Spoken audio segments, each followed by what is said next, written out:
Okay. I would like to see whether all the participants that registered are available.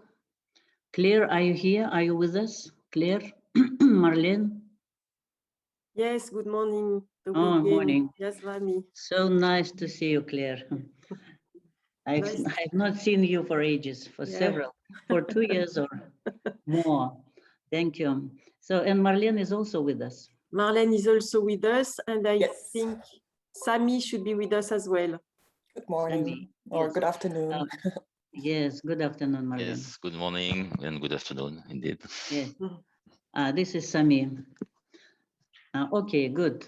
So, and we also have Gulsim Kulsharova. Are you with us, Gulsim? Hi, I'm yes, here. Okay, good. Yeah. So all the speakers are here, except for Banu Narbekova, who is very busy with other issues. So we can almost start. We have 1 minute more to start, and we have 83 participants with us. So nice to see all of you. I would like to thank all the participants. Well, we had a bigger number of registered people, but we have less, but nevertheless, we can start. Shehzada, is it okay? Should I do a small maybe introduction in Russian and then move into English, or everything in English? I guess all the people who would like to join Marie Skłodowska-Curie action should be able to speak and at least understand English, but it's up to you. It will be our pleasure to listen to you in Russian as well. No, I can do it. We can do it. It's fine. No problem. Everything can be. Okay. But, so you will, Mrs. What's her name? Narbekova will do the introduction. Then you will. No, she will not. She will not, because I don't see here. We had a small chat with her in the morning, and she is on a mission at one of the universities. So I guess that she was not able. She told me that if she is able, then she will join, but I don't see her. So, but I know that she is always with us, and we have the support of the ministry. No problem. We can, we can rely on her support anytime. So we can do without her. Okay, so you will do the introduction then. Yes, but no, this is not introduction, but just maybe some brief welcome, and then your introduction. Okay. And then the presentations, if you don't mind. I think we can do it very informal, you know, because this is not my program, you know, and I am not so fully aware of the details.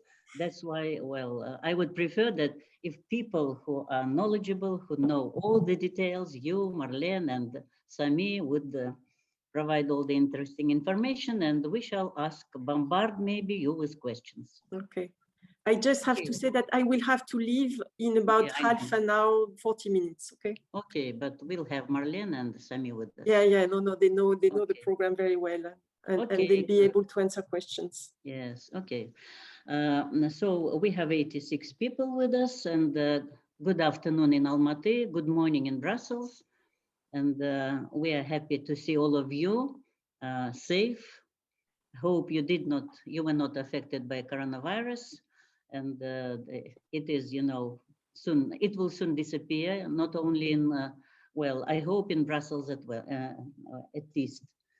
So it's my pleasure to announce the start of the information session on Marie Skłodowska-Curie action, organized jointly by the Ministry of Education and Science of the Republic of Kazakhstan, Directorate General for Education, Youth, Sport and Culture of the European Commission, Research Executive Agency, and by our National Erasmus Plus office in Kazakhstan. The objective, the aim of today's session is to provide information and some practical guidance on the EU-funded Marie Skłodowska-Curie action for potential applicants. And we see that the number of applicants, number of participants of this session is increasing, and I hope there will be more people. We invited the students, researchers, academic, non-academic partners, and representatives of higher education institutions and any other stakeholders. I see the names in the list of participants, but some names, we don't know them, and we don't know what organizations they are representing, but I hope they are also the potential beneficiaries. It's my pleasure to welcome Ms. Claire Morel, whom you see on the screen. Claire was used to be, in brackets, the mother of the Erasmus Plus program, one of the parents of the Erasmus Plus program. She was at the very beginning, and now Claire is head of unit on Marie Skłodowska-Curie action at the European Commission, Directorate General for Education, Youth, Sport and Culture. We also have the pleasure to see and to listen to Marlene Barthes. She is policy officer also at this unit. And Sami, sorry Sami if I mispronounce your family name, Betish? Right. Correct. Thank you. Project officer, research executive agency as well. So now I think the floor is yours, Claire, and we are ready to listen to you. And I would invite the participants, please feel free to ask questions. As soon as the presentation is finished, please feel free to ask questions, because you have the right people who are able to answer, I guess, all your questions. And I hope some of you benefited from the Wednesday presentation on Marie Skłodowska-Curie action as well. I also would like to welcome Edith Sogomonyan from Kenya, who is also in the list of participants. Edith, you are also welcome. So please, Claire, the floor is yours.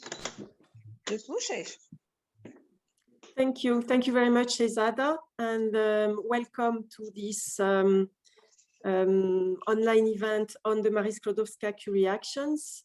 As we are entering into a new phase of the program, you might know that every 7 years, the European Commission renews its program. So we are entering into a new phase, and we thought that it would be useful to inform.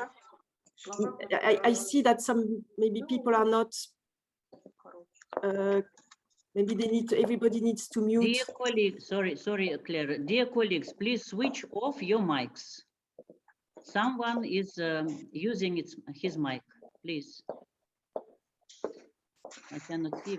Here. Kvon Svetlana and Vadim Yapi, please. Could you please kindly switch off your mics, Vadim? Thank you. Okay, sorry. Okay, Claire. it's easier, no problem, no problem. Otherwise, there are some noises which make it a bit difficult maybe for people to hear us.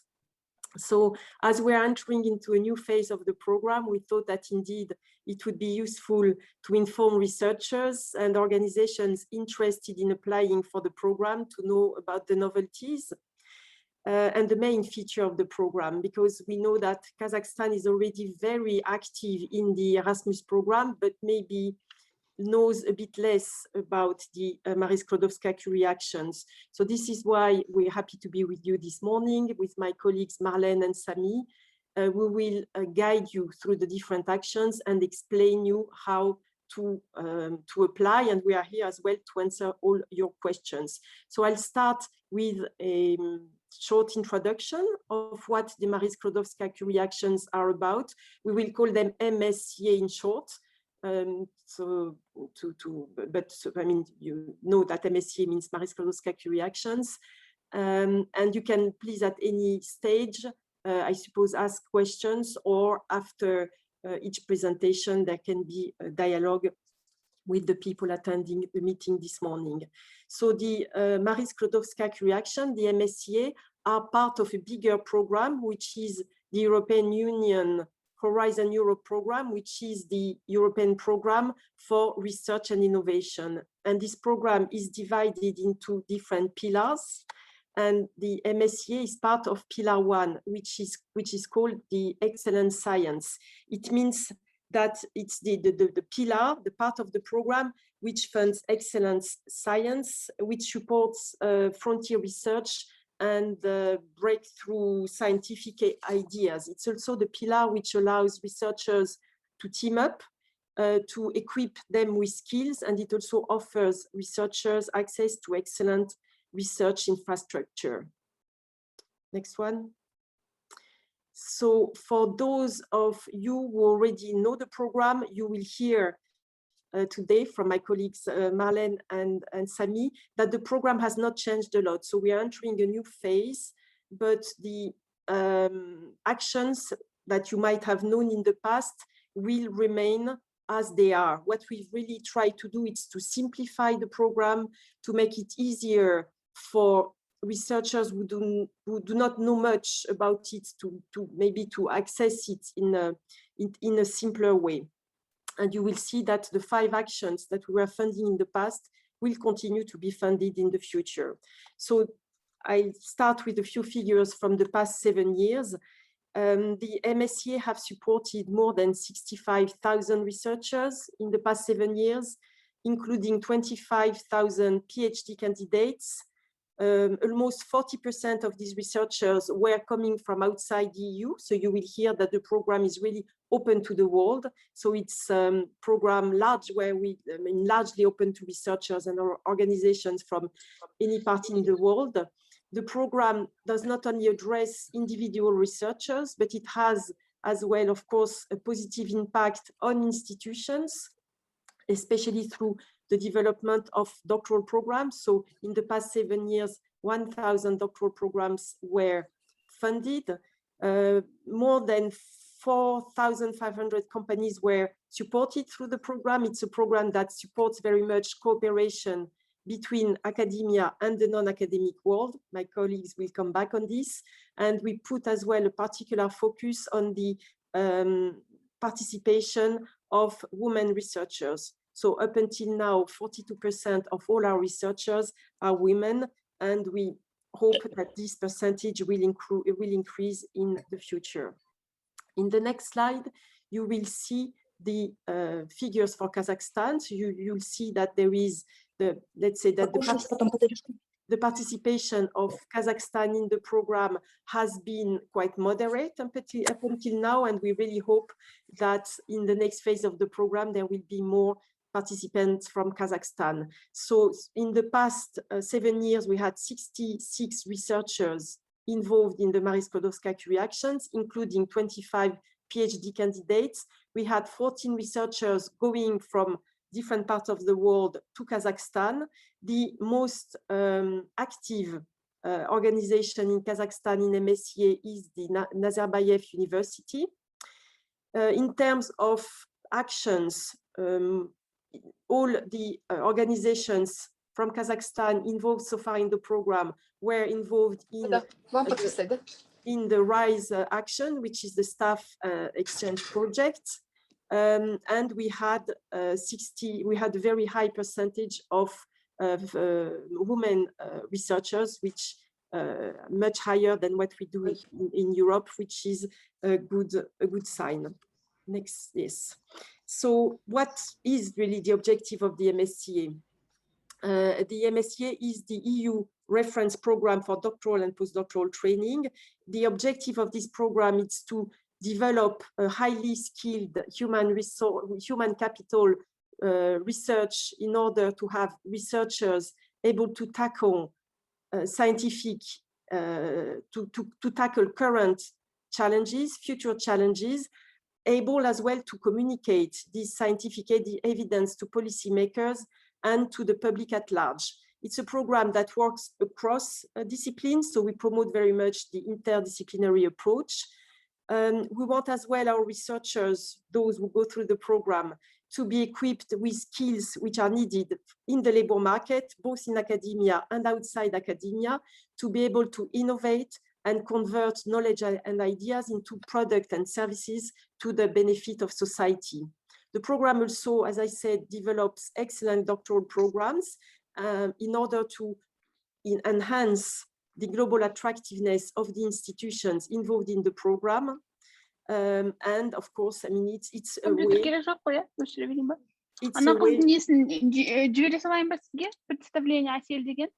Уважаемые участники, отключите, Толганай, отключите, пожалуйста, свой микрофон. Okay. Next slide. So those are the key features of the MSCA. The MSCA is not a new program. It's celebrating this year its 25th anniversary. So it aims at supporting researchers at all stages of their career. So you will see that there are opportunities both for young researchers starting in their career up to more experienced researchers. It's what we call a bottom-up program. So it means that it covers any scientific field. We do not support we do not organize targeted calls. So it means that any scientific field can be supported by the MSCA. And the projects they are selected on the basis of their excellence, their impact, and the quality and the efficiency of their implementation. We promote international, cross-sectoral and interdisciplinary cooperation. The program is open, as I said earlier, to researchers from all over the world. About 40% of our researchers are from outside the EU. And we promote as well very much cooperation beyond academia. So with industries, SMEs, but any organization that can have a role in research. It can be museums, hospitals, non-governmental organizations. The MSCA as well promote attractive working and employment conditions. So all the MSCA researchers which are recruited under the program, they're recruited with an employment contract with social security, sickness insurance. They receive monthly allowances to cover their living and their mobility and their family costs. Next one. Now, I'm not going to go into all the policy priorities within which the MSCA is operating, but I'd like to mention at least a few of these. The MSCA is committed to the European Charter for Researchers and the Code of Conduct for the Recruitment of Researchers, which aims at giving the same right at researchers wherever they are based in Europe or beyond.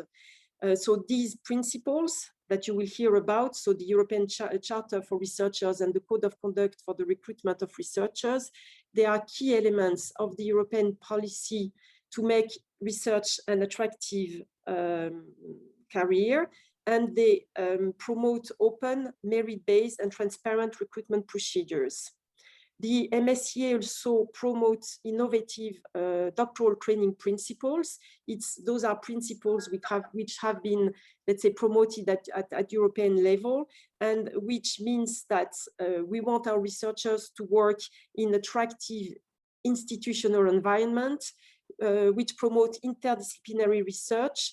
We want our researchers to be exposed to the non-academic world, to work in international networks, to be trained in transversal skills. I mean, those are really the basis of the MSCA. Another important principle of the MSCA is open science. You might know, I mean, I'm sure that you know that open science is a system which allows open and collaborative ways of producing, sharing, and communicating about knowledge and data. And at the bottom of the slides, you will see a website which was recently launched and which allows for fast publication and open peer review for research, which is funded in the framework of the EU R&I framework program. Next slide. So now I will soon give the floor to my colleagues Marlene and Sami, who will guide you through the different programs, through the different actions of the MSCA. So you see that the MSCA funds 5 different types of actions, which might be of interest to you as an individual researchers or to you as an organization, as a university, as a research institution, or as a company. So there are 5 actions. The first one and the biggest one in terms of budget, because half of our budget goes to it, is the development of excellent international doctoral networks, which include industrial doctorates and joint doctorates. Then we have an action dedicated to more experienced researchers. so the postdoctoral fellowships, which addresses the needs of postdoctoral researchers. Then we have a staff exchange action, which is open not only to researchers, but also to anybody involved in research. So it can be, of course, researchers, but it can be technical staff, management staff, any staff involved in such projects. And we already, as I showed before, we already have a number of institutions in Kazakhstan involved in such projects. We have a co-funded actions. So it's an action where we co-fund doctoral programs and postdoctoral fellowships. And finally, we have a public outreach activity, which consists mainly of the European Researchers' Night, where researchers go out of their laboratories and communicate with society at large. So that's all what I wanted to tell you in my introduction. I hope you will find this presentation useful. And I hope as well that we will have more applications from Kazakhstan to the MSCA. And I will now leave the floor to, is it Marlène? Thank you. Thank you very much, Claire, for your very interesting presentation.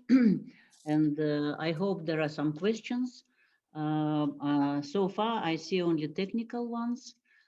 Just for information of the participants, yes, we are recording the event, and it will be uploaded on our website. This is one point.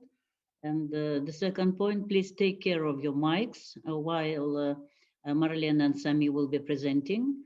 And if you have questions to Claire, please feel free, maybe either personally or maybe via the chat. And I forgot to do one more thing, Claire, while you are with us, Aygerim would like to have a photo, a common photo. So I would like to ask all the participants, please switch on your cameras so that Aygerim could record this important event. The participants, please. Давайте включим все наши эти видео, чтобы Айгерим, вот Аян Кызы, которая была одним из организаторов в нашем офисе, могла бы всех сфотографировать. Айгерим, видно, не видно, можете, нет? Да, уже первые снимки делаю сейчас, осталось несколько.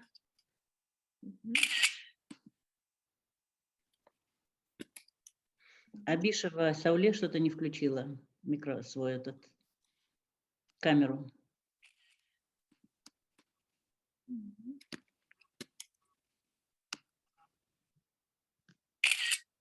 Okay.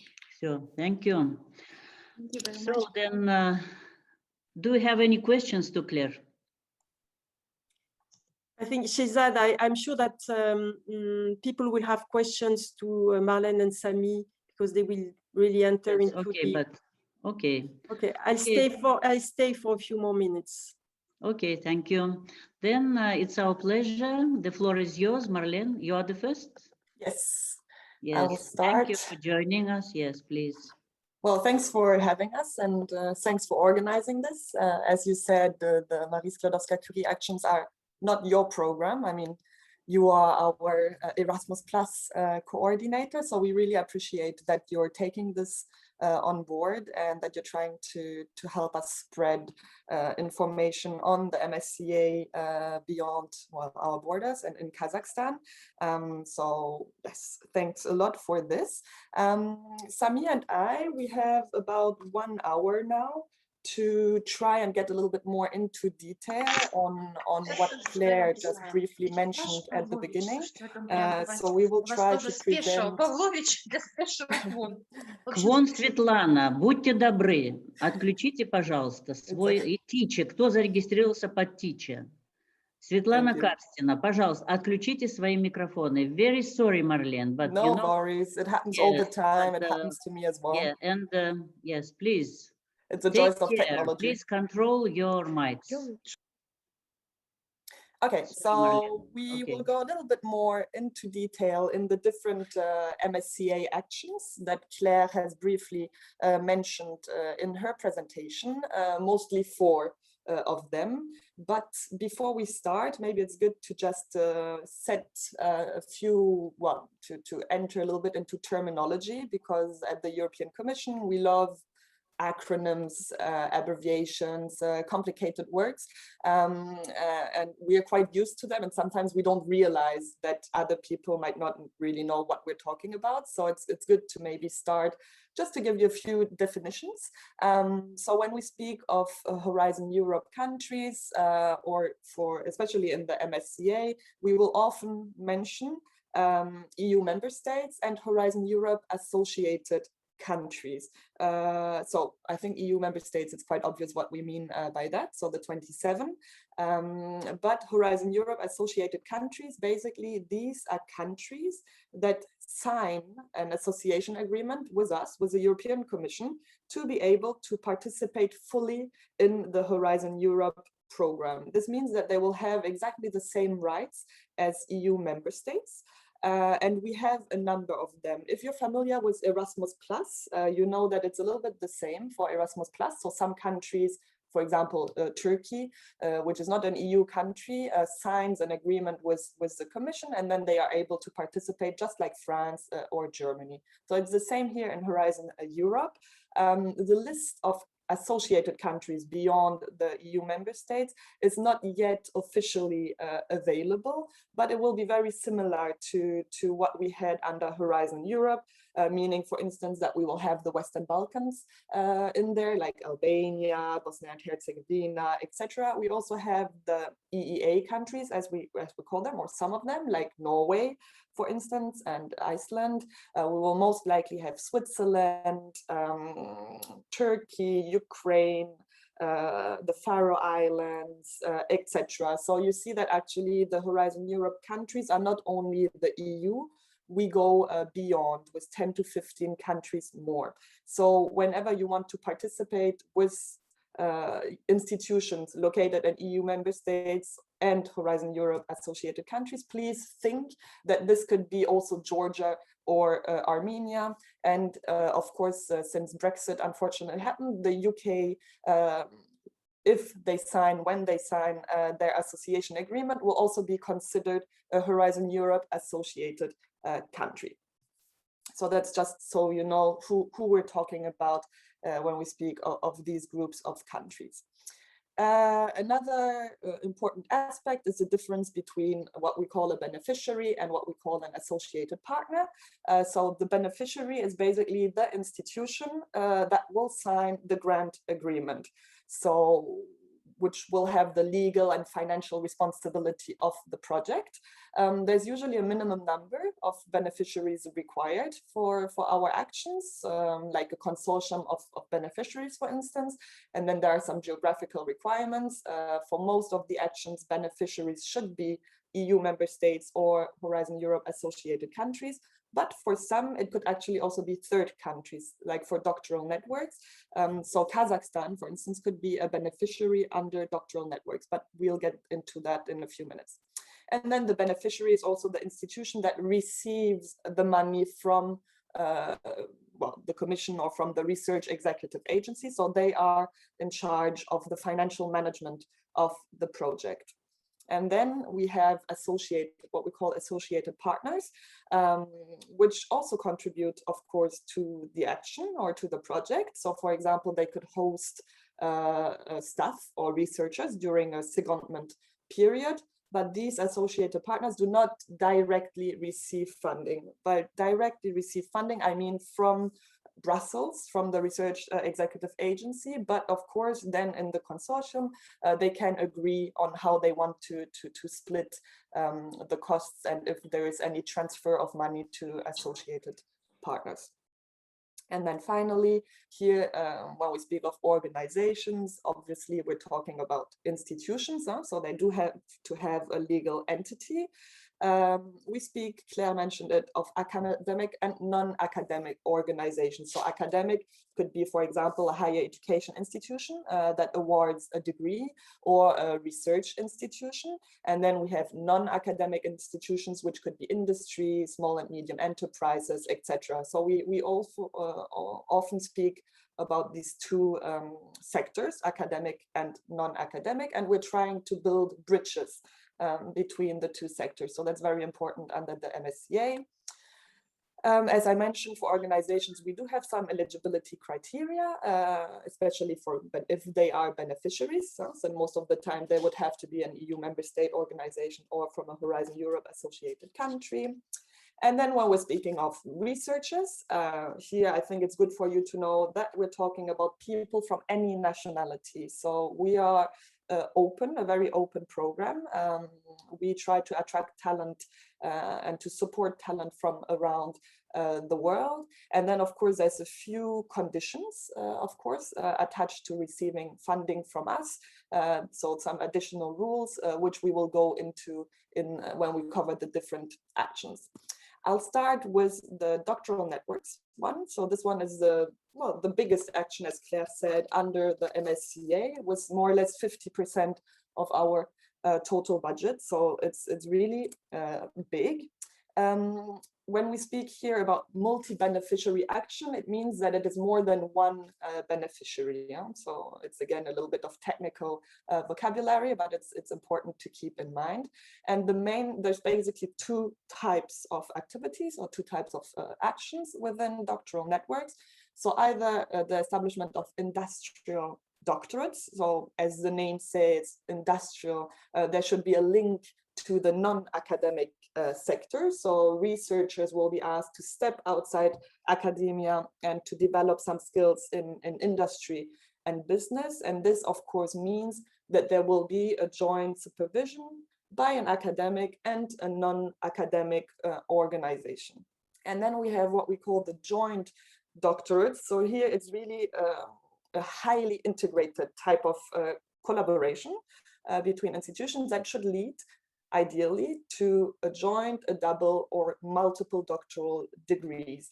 For those of you who are familiar with Erasmus Plus and more specifically Erasmus Mundus, so the Erasmus Mundus action, it used to fund joint doctorates, which have moved to the MSCA, but it's very similar to what we funded previously under Erasmus Mundus. So the idea here is really the jointness, and that's why also the recruited researcher will be selected jointly by institutions, and there will also be some joint supervision. The main objectives are pretty much in line with the objectives of the program in general. So the idea is that doctoral networks are bottom-up. When we speak of bottom-up, it really means that the choice of collaboration, the choice of discipline will come from the researchers or from the project applicants themselves. So it's not us at the Commission deciding what should be cooperated on. So here we're very, very open. Again, we're trying to bridge academic and non-academic sector. So it's important to build links between these two. What we're trying to aim at mostly, I mean, one of the ultimate goals is also to support the researchers, the individual researchers, and to enhance their career prospects in the long term. Usually the MSCA are very well known for their excellence. So I think it's a label of quality if a researcher has received funding under the MSCA.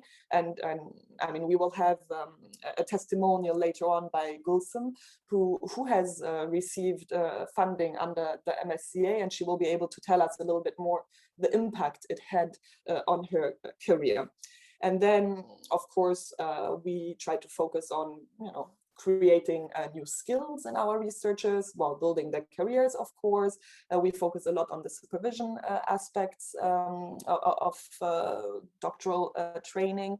And as Claire also mentioned, it's very international. It's a very international action that should increase the attractiveness of institutions, but also of Europe as a research area and beyond, since we're not focusing only on the EU, but we go way beyond that. Who can participate? So as I said, it's multi-beneficiary. So it has to be a consortium of universities or research institutions, including also businesses, etc., that apply together. So it's not one institution applying, it's a consortium of at least 3. So you need at least 3 independent legal entities, from 3 different EU member states or Horizon Europe associated countries, so the countries that I mentioned in the beginning. And at least one of these 3 has to be from a member state. So it cannot be Turkey, for instance, it would have to be from an EU member state. So above this minimum of 3 beneficiaries, you could have any other organization from a 3rd country. So this includes organizations from Kazakhstan. And this is big, it's new. And I encourage you to keep it in mind that Kazakh organizations can be full beneficiaries under doctoral networks. So we really try to make the action more accessible and more open to the world. But then, of course, organizations from Kazakhstan can also decide to only be associated partners. So they do not sign the grant agreement, as I said in the beginning. So that's 2 possibilities of participation. If we look at the researchers and how they can participate, so well, I think as the name says, doctoral networks. So the target group of this action is or are doctoral candidates. What we mean by doctoral candidates, it's basically a person that doesn't yet have a doctoral degree. So these are the target groups. And then they enroll, of course, in the program in at least 1 EU member state or Horizon Europe associated countries. And then for joint doctorates, since they're joint, they will have at least enrolled in 2. And then at the end, hopefully get 2 or a joint doctoral degree. And as I mentioned previously, there is no limitation regarding the nationality. So of course, researchers or students from Kazakhstan interested in applying for a doctoral degree under doctoral networks are very welcome. The only rule that we have that can be a little bit restrictive is that the researcher should not have resided or carried out his her main activity in the country of the recruiting beneficiary. So let's say you want to apply to a beneficiary in France, then you should not have lived in France for more than 12 months in the 36 months before your recruitment. So this is important. In particular, let's say you have done an Erasmus mobility for 1 year in a European country, and then you want to apply for a doctoral degree in that same country less than 36 months later. So there you have to be careful because you might not fulfill the mobility rule. This is about the duration of the projects. So the projects that the institutions apply for, we speak of person months. So basically, we count in months, and then the institutions and the researchers, they receive funding in months. It's a bit abstract, but that's how we work. So a regular project would be up to 360 person months. And then on top of that, we also give 180 additional person months for a joint or industrial doctorate. So it's really to create an incentive. The PhD programs usually last up to 4 years, so 48 months, with fellowships between 3 to 36 months, and then secondments, meaning that a fellow could go anywhere in the world for a more a short secondment, mobility if you want, and that should be no more than 1/3 of the whole fellowship duration. Here you have the dates. We will mention them again a bit later. You will have a summary of all the deadlines, but just for you to know that normally the call, so for institutions to be able to apply, institutions, not individuals, but organizations that want to participate, normally the call will be published in May. So it will be open in May, meaning you will have access to it and you will be able to start filling in the documents with a deadline in November. So you have until November basically to submit an application for 2021, and then it's again the same or similar dates for next year in 2022. And here you also have an idea of the budget, so it's quite big, but doctoral networks are also quite expensive. And if we look here on this slide, you can see what we're talking about in terms of money. So what on the one side, you see what the recruited researchers get, and then on the other side, you see what the institutions get. So as I explained before, we talk of person months, so per month, and then it's a unit contribution, meaning we don't want to see plane tickets, etc. So it's a round amount that goes either to the researcher or to the institution. If we look at the researcher, for instance, you can see that's quite a lot of different items. Not everyone is eligible for all of these, but the minimum that they would get is the living allowance and the mobility allowance. Of course, the living allowance should cover the living costs of the fellow, and the mobility allowance, the cost linked to the fellow's mobility.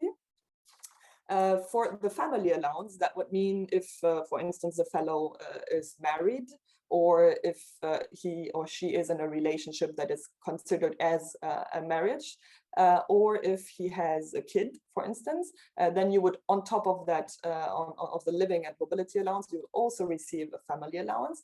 There's a long-term leave allowance, if applicable as well. So it's if the fellow, the researcher, has to be on a long-term leave. So long-term, we mean more than 30 consecutive days due to, for instance, a sick leave or a parental leave, etc. Then you would also be eligible for this long-term leave allowance. And then there's also what we call the special needs allowance. So that's for researchers with disabilities. So to cover any extra costs incurred to that. And then on the institutional side, so the organizations, they receive research, training, and networking contributions. So I think the name explains what this should be used for research and training costs. There's a number of things that could be covered by that, like, for example, language courses, seminars, lab material, books, library records, publication costs, etc. And then also they receive management and indirect contribution, which should cover the implementation of the project. So, for instance, if the organization has some costs for the management, the project management. So you will see that these unit costs are quite similar across, the categories are quite similar across the different actions, but then the amounts change. Now, if we just summarize for Kazakhstan, so what are the opportunities for organizations from Kazakhstan? So you can be a beneficiary, so part of the minimum the consortium. And you can also be, if you want, an associated partner. So you don't sign the grant agreement. And here you see a little bit what that means in terms of responsibilities. So of course, beneficiaries have much more or many more responsibilities, whereas as associated partner, you would be more responsible for training and for hosting researchers. And you could also participate in supervisory boards, but you wouldn't claim any costs, you wouldn't recruit researchers, and you wouldn't sign the grant agreement. Here, Sami will explain a little bit better for individuals. So how does, well, Sami and Gulsim, actually, our alumni, our testimonial, who will speak later. So they will tell you a little bit if you are interested in applying for a doctoral program, where to go and apply. So here the Euraccess portal.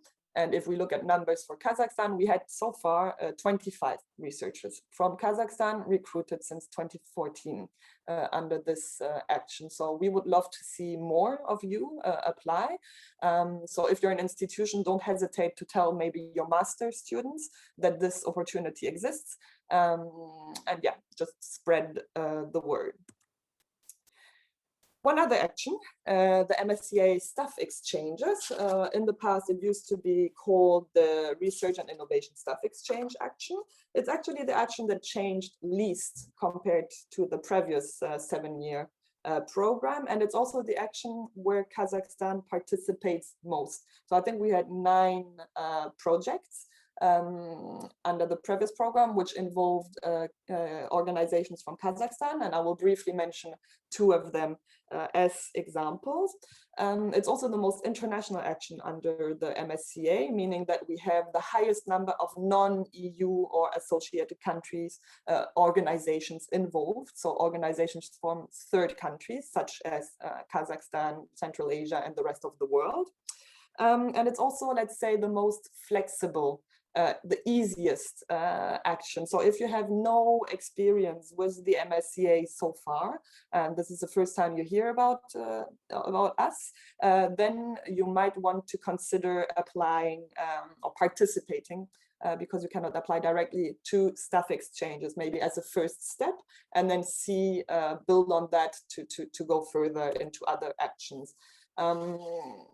These are the main objectives. I mean, they're pretty much the same for all the MSCA actions. So we always talk about this triple I. So it should be international, it should be intersectoral. So sectors, I told you, academic, non-academic. So it should really be mobility between two sectors, and interdisciplinary. So here again, we talk of different disciplines and we want to mix them up. So to create bridges across disciplines. So to create basically new knowledge. And to transfer knowledge between organizations. I think staff exchanges includes a lot the non-academic sector. So this is very important for us, including SMEs. And it's, as I said, very international. This here is just briefly what are the outcomes if you participate in this action as a staff. So as an employed staff member of an organization that participates in a staff exchange project, or as an organization yourself. So of course, if you are a staff and then you get seconded abroad within this project, you will increase your skills and competences. Normally, it should increase the employability and the career prospects. A nice incentive is also to see concretely your ideas and research outputs converted into products, processes, and services, hopefully. You will be exposed internationally, and you will also have a large array of networking and communication activities. So in the end, I think it's a very attractive opportunity for staff members, and then for organizations, of course, there's the transfer of knowledge between institutions, triple I, collaborative network. So that means international, intersectoral, interdisciplinary, and overall this should boost your research and innovation capacity.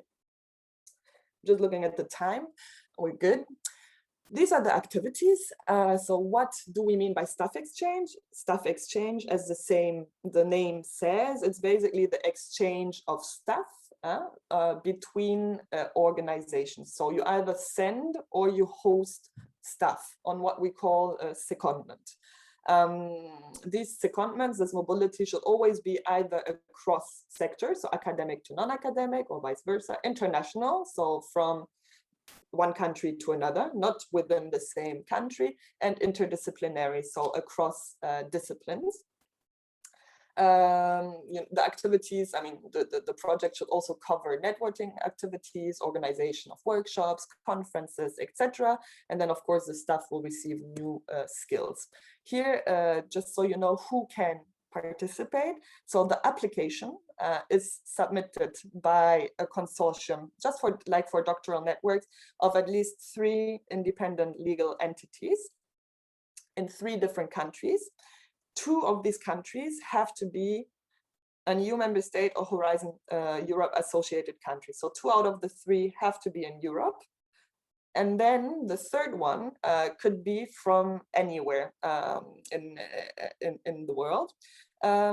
If organizations from the same sector apply, so if it's only academic institutions or only non-academic institutions, then you need at least 1 organization from a third country.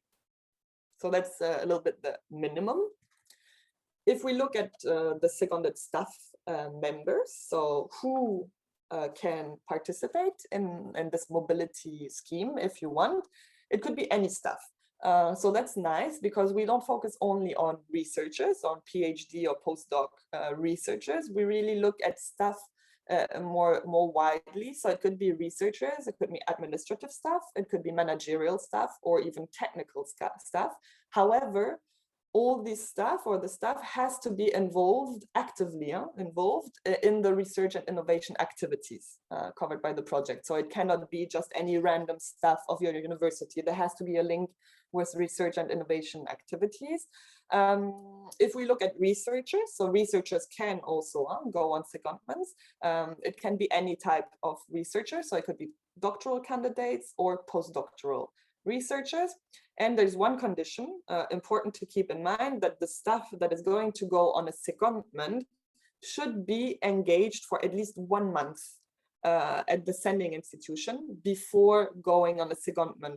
So this action is not a recruitment action, okay? So your staff, your existing staff is entitled to go abroad. It's a little bit like Erasmus Plus, the international credit mobility action, if you want. So your staff or your students can go abroad, but then they have to come back to your institution. That's why we call it a secondment.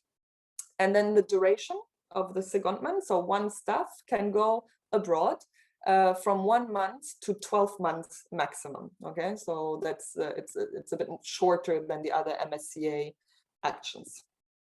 Here you see the duration, so 4 years for the total project. So that's the maximum. Again, we speak of person month per project. So 360 person months, that's the money that the project, the maximum money that the project can get. And I will show you the amounts in the next slide. As I said, one secondment, 1 to 12 months per staff. It can be split. So a staff could go 3 months here, 3 months there, 3 other months there, and again, 3 months elsewhere. So it doesn't have to be consecutive 12 months. And then there's this interdisciplinary secondments, a bit maybe less relevant for you since you're a third country, but it means that within Europe, there could be secondments between the same sectors, so from a university to a university in another country, but it will have to be between different disciplines. If we look at the calls, so again, 2021, 2022, the opening dates are a little bit later than for doctoral networks. So we will open the calls in October. And then you have until the 9th of March next year to apply. I mean, organizations have time to apply until March next year. And the budget is in total 70 million euros for 1 year, 1 call.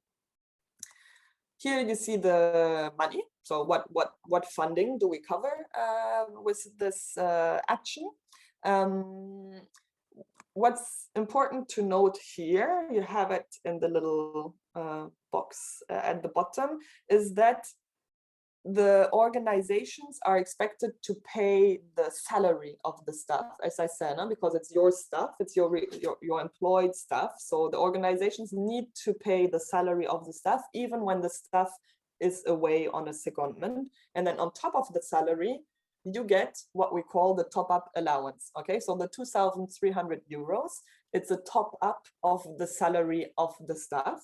So the top-up allowance is for travel, accommodation, living costs, subsistence costs of the staff that is seconded.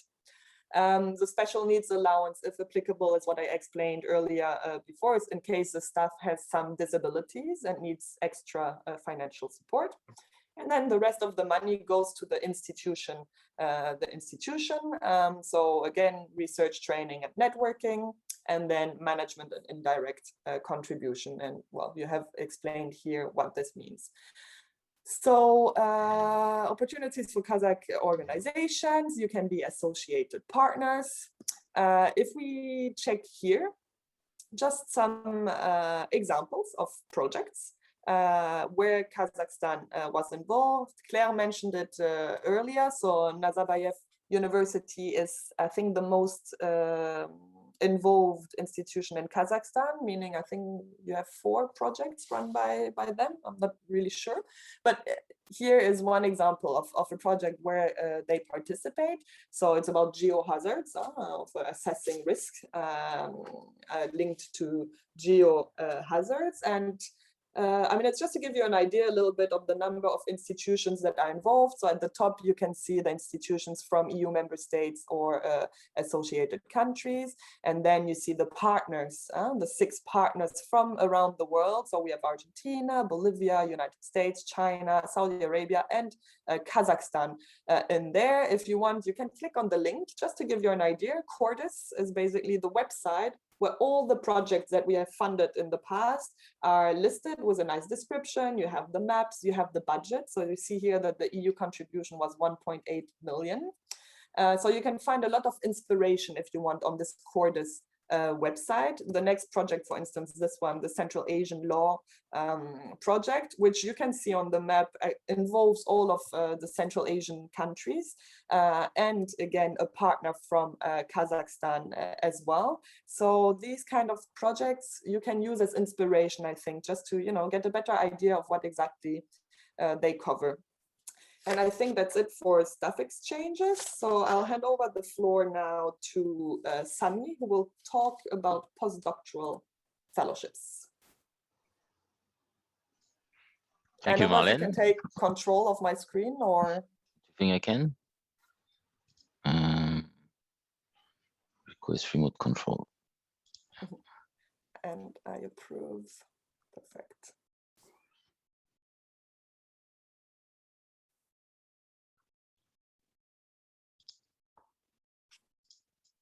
Yes, I think it's you now. Perfect. So you have to put it in full screen. Yes. Okay. Oops. So hello everyone. Sorry for this little interruption. So I'm Sami Betish. I'm very happy to be here in Almaty today. And we'll be back actually next Sunday because France is playing against Kazakhstan. So a word now on the postdoctoral fellowships. So the postdoctoral fellowship is an action that is articulated around three main actors. First is the host organization that should be located in Europe, in a member state or an associated country to Eurozone Europe. Can be academic, non-academic, and it will be the host organization that will be the beneficiary of the action. And it will also be the host organization that will sign the employment contract with the researcher. Second key actor is the researcher, around who the entire project is designed. And finally, we have the supervisor that is playing a key role as he or she will, as an experienced scientist, will provide guidance and support to the researcher all along the life of the project. So three main actors: the host organization, beneficiary, employing the contract, the researcher, and the supervisor. The action, the postdoctoral fellowship, is about mobility, research, and training. It's about mobility, as it was mentioned by Marlene, not only about geographic mobility, but also about intersectoral mobility, as we would like really to promote and encourage the researcher to expose themselves to the non-academic sector. And we would also like to encourage those researchers to really try to explore connections with other disciplines. So it's about mobility and it's about research, because it's a research program and a research action. So this project should foresee and carry out research activities. So the researchers should aim at gaining new knowledge and acquire new scientific skills. But it's also a program that is open, as it was mentioned, to all scientific disciplines. We are not prescribing any specific scientific area. You can apply to any type of scientific field. For the sake of the evaluation, we divide the evaluation in 8 scientific panels that are namely the social science and humanities, life sciences, environmental science, chemistry, physics, mathematics, and economy. So it's about research, about mobility, and it's about training and boosting the career of the researcher.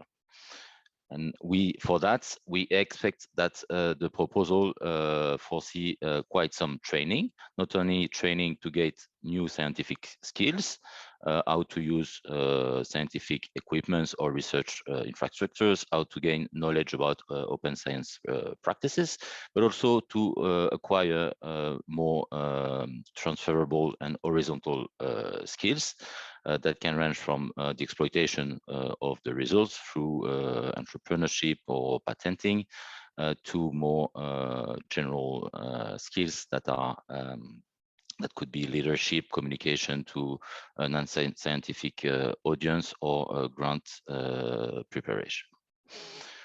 So the action is about research, training, mobility, and it should be carried out by a host organization for the benefits of a researcher and under the supervision of an experienced scientist, the supervisor.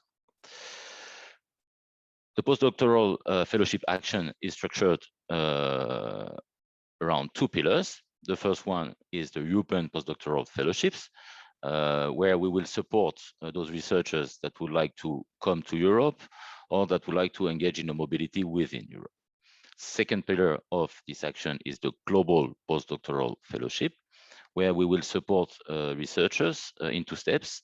First, through an outgoing phase that should take place outside Europe, in a third country that can typically be Kazakhstan for 1 to 2 years, and with a second stage that will be the return phase, where the researcher will have to spend a mandatory period of 1 year in the country of the beneficiary. So who can apply? It can be beneficiary, should be any entity from a member state or an associated country. It will be that entity that will sign the grant agreement. However, entities from third countries can be associated as associated partners in the European Fellowship through the hosting of researchers during secondments, and for the Global Fellowship, to host the researcher in their outgoing phase that should take place in a third country outside Europe. So this action is open to those beneficiaries, and which researchers can participate. The researchers in principle should be of any nationality. So it's open to all nationals, with the exception in the Global Fellowship, where we have an extra conditions. It's still open to any nationality, but those researchers that would like to apply in a Global Fellowship, if they are not national from a member state or an associated country, they should demonstrate long-term residence before the action starts. So the researchers can be of any nationality. They should be experienced researcher in the sense that the researchers should have obtained their PhD degree before the call deadline. The researchers should be experienced, but not too much, in a sense that we require that the research experience should be of maximum 8 years. We don't take into consideration in this calculation the time spent, for instance, during parental leave, or the time spent outside research. And we also don't count the time spent in research in foreign countries outside Europe. So the researchers can be of any nationality, should have obtained his PhD before the call deadline with a maximum 8 years experience. And as any MSc action, there is a mobility rule, according to which for the European Fellowship action, the researcher applying should have not spent more than 1 year in the country in which he or she will undertake his fellowship over the past 3 years. And for the Global Fellowship, the mobility rule is the following, is that the researcher should not have spent more than 1 year over the past 3 years before the call deadline in the country of the outgoing phase, meaning in that third country. In terms of duration, for the European Fellowships projects, those projects can last from 1 year to 2 years. For the Global Fellowships, it's composed of 2 phases, one outgoing phase in a third country outside Europe that can last from 1 to 2 years, and a mandatory return phase in Europe of 1 year. Secondments are possible all over the duration of the project and can take place anywhere in the world, with this limitation of the duration of the total number of secondments that cannot exceed more than a third of the total fellowship duration. And as it was mentioned previously, we also would like to incentivize the exposure of the researchers to the non-academic sector. And in order to do so under this action, we offer an additional 6 months extension for those researchers that would undertake a secondment in a non-academic institution in Europe. So the call will be open hopefully on the 18th of May. From that moment, you would be able to start drafting or preparing your application if you want to apply. And the first deadline will be on the 15th of September. So how do we work with our financial contribution? As for the other action, we use a unit cost per month. We have two types of unit cost, those attached to the researcher, which is basically the living allowance of 5,000 euro with a country coefficient to adapt to the standard living condition of the country where the fellowship will take place. For the outgoing phase in the global fellowship, we also have a country coefficient. And for instance, to give you an idea, this amount for Kazakhstan is of 3,600 euro. And this covers all the salary, the taxes, the charges, the social security coverage, health insurance, etc. There is a mobility allowance of 600 euros. For those researchers that are entitled to, meaning that they are either married, engaged in a civil partnership, or have kids, they can claim 660 euro per month. We also have some specific allowances to cover the long-term leave, for instance, parental leave during the project. And in case the researchers are facing some specific disabilities, we also have this special need allowance. So those unit costs are for the researcher and linked to the employment of the researcher. And we also have more what we call the second category, institutional costs, that are divided in two parts. First, those that will support the training, networking activities and research activities of the researcher of 1,000 euro per month, and management and indirect costs that are due to the beneficiary of 650 euro. So how can Kazakhstan organization from Kazakhstan position? They cannot be considered as beneficiary. However, if you would like to be an associated partner and to host during a secondment a fellow, this is possible as associated partner, and this is also possible during the outgoing phase of the global fellowship that can last from 1 to 2 years in a third country outside Europe, and that can typically be the case of Kazakh organization. And finally, for researchers, it's open to all nationalities, so Kazakh individual can apply to this action with a host organization that is located in a member state or an associated country, and with this extra condition for the global fellowship where the researcher should demonstrate long-term residence in Europe in case it doesn't have the nationality of a European country. So this is it for postdoc. I give you back the floor, Marlene. Yes. So did you get back control? Let me see. Yes, I did. Perfect. Thanks, Sami. This one is the last one, the last action that we're going to cover. I'm going to cover it a bit more quickly because it's maybe a little bit less relevant for you. It's what we call the co-fund action. So it's a mono-beneficiary action, meaning we have only one beneficiary.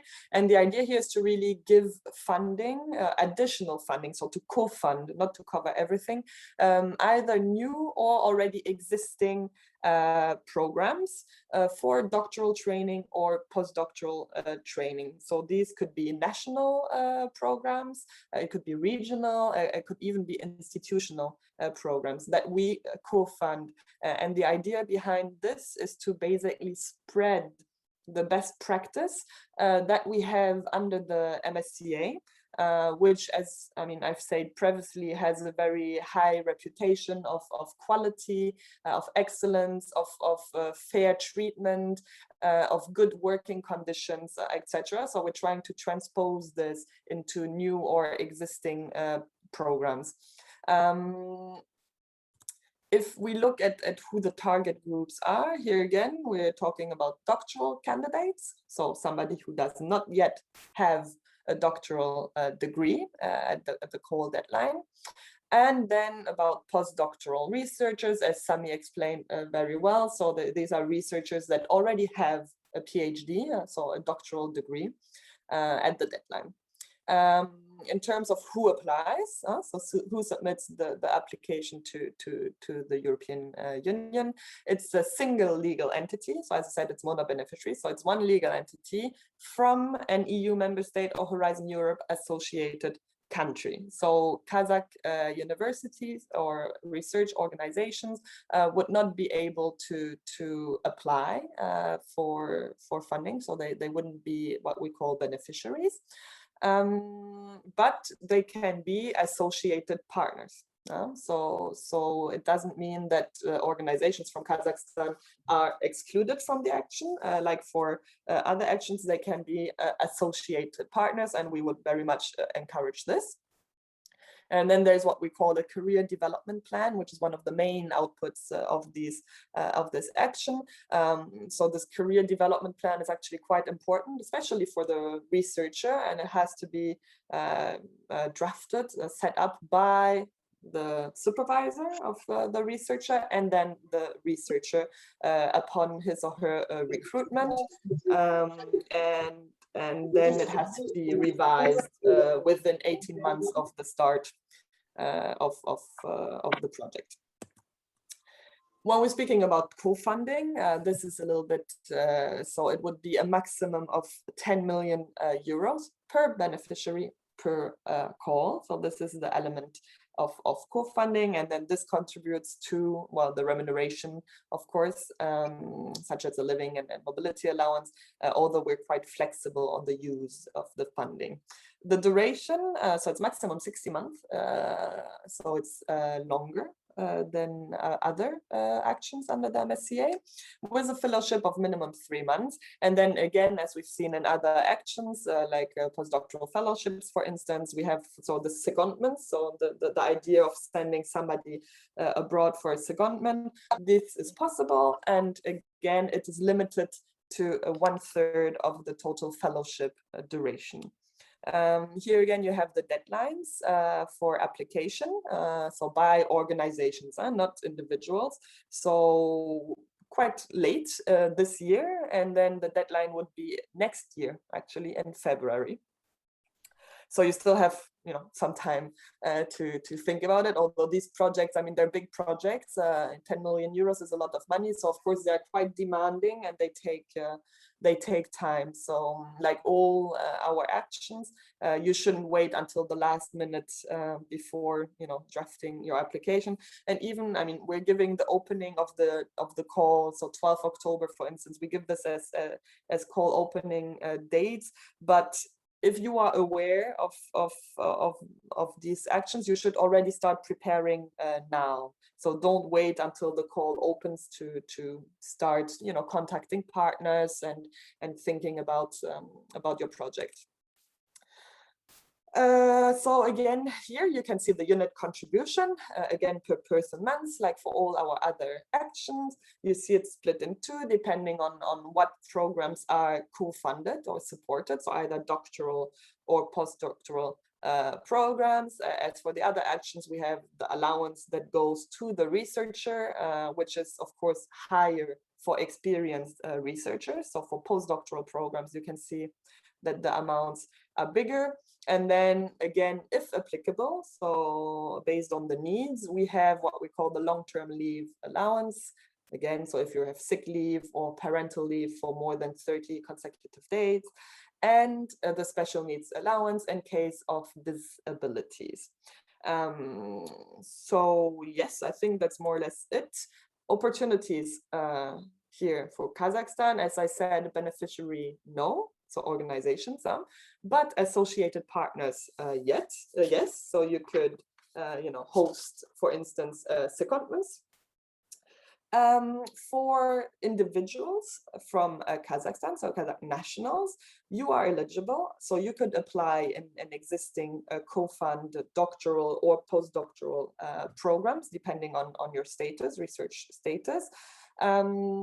Where can you find vacancies, because it's always a big question. So normally the projects are responsible for widely publishing and publicizing existing vacancies. So either on the websites, on social media, etc., but also on Euraccess, which Sami will be talking about again a bit later.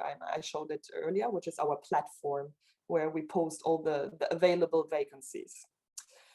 Now, just maybe to summarize, because then we move to the evaluation and submission, opportunities for third countries, including Kazakhstan. So if you are an organization, and I think most of you who registered for this event are, you can be a beneficiary under doctoral networks. And for all the other MSCA actions, so staff exchanges, fellowships for postdoctoral researchers, and co-fund, you could be associated partners. And then for Kazakhstan individuals, you are eligible for all our actions. As we said, there's no restriction due to nationality. And then here on the right, it's just to tell you where you can look for existing vacancies, so where to apply or find a position and then apply. So mostly Euraccess for co-fund and doctoral programs. If you want to do staff exchange, you have to be employed by a university or research institution, by participating organization in the project. So you already have to be employed. And for the postdoctoral fellowship, it is your responsibility to find a home in an EU member state or associated country. So you will have to contact the university to apply together and receive funding. I don't know if you have any questions so far. Please feel free to maybe ask already, and then we can go. We still have maybe 10 minutes of explanation on where to apply, how to apply, how will your project be selected and evaluated, where to find more information. But maybe if you have questions now on the specific actions, then feel free to ask. I don't know if I will stop sharing anyway, and then we can see also in the chat. Maybe if you have questions in the chat, it's fine as well, and then we can reply later on. So, thank you, Marlene. But we don't have any specific questions in the chat, but maybe someone would like to ask personal question. Is there anyone? Anwar, you mentioned that this is a very interesting program. Do you have any questions? Anyone? We know it's a lot of information to digest. Yes, it was really a very huge bulk of information, and people need maybe to. Yes, and we will share the presentation afterwards. Basically, the presentation, all the information you have in there is what will be published in May. So normally the Horizon Europe program will be published officially, launched in May, and then you will have all the text, what we call the work program, basically, and all the information that we're giving today is based on this. So you can just reread it, more carefully, maybe to take more time to go through the different documents that Sami will now explain where to find. And then, if you have questions, we're always here. We're working very closely with Shazaida, so she can also forward us anything. Yes, certainly. Yeah. Hello, if you allow me to, please, ask Dinara, a question. Please, Yes. Dinara. First of all, we don't hear you properly because Dinara, a doctoral student. Thank you for this. Can you hear me? Now, yes. Perfectly well. Yes, please. Now, yes. Okay. Okay, shortly. Thank you for the presentation. It was very informative. So my question is, I'm first-year doctoral student here in Kazakhstan. Specifically, what program would you recommend me, for example, to apply? Because actually, I wanted to apply it last year, but somewhat the platform requested me to agree with I'm applying on behalf of an organization I'm studying in, and then to apply, or I can just mention my university and go ahead with my application. And that was a bit complicated, so I wasn't sure. It was pandemic time, and I didn't want to bother my university. And so my first question is, for doctoral fellowship, what programs would you recommend for doctoral students to apply individually? I can start maybe, and Sami, you complement. So do I understand that you already have a doctoral degree or not? I'm doing now. Yeah, I'm Okay. first year doctoral student. So then it would, for you, I guess, it would be for the next steps in your career, the best would be to apply for postdoctoral fellowship or for postdoctoral degree to continue your research career. And then it would be the action that Sami presented, so what we call postdoctoral fellowships, where you could, well, you need to find a mentor or supervisor, of course, and then you would find a host institution in Europe, so in a member state or associated country. So it could be the UK, Turkey, Iceland, Norway. So all these countries that sign an agreement with us. I must say, from what I have heard from testimonials so far, so from people who have done it, it's quite easy to find a host institution, because of course, if you apply together and then you get selected, all the money for you would come from the MSCA program. So it's also a real benefit for the host institution to recruit, well, to apply together with you. But maybe Sami, if you want to complement. Yes, so indeed, now you are already engaged in a PhD degree. Postdoctoral might be the next step. Then you might have a look by the end of your, when you get your PhD degree, at the postdoctoral fellowships programs that are funded under CoFund at the time.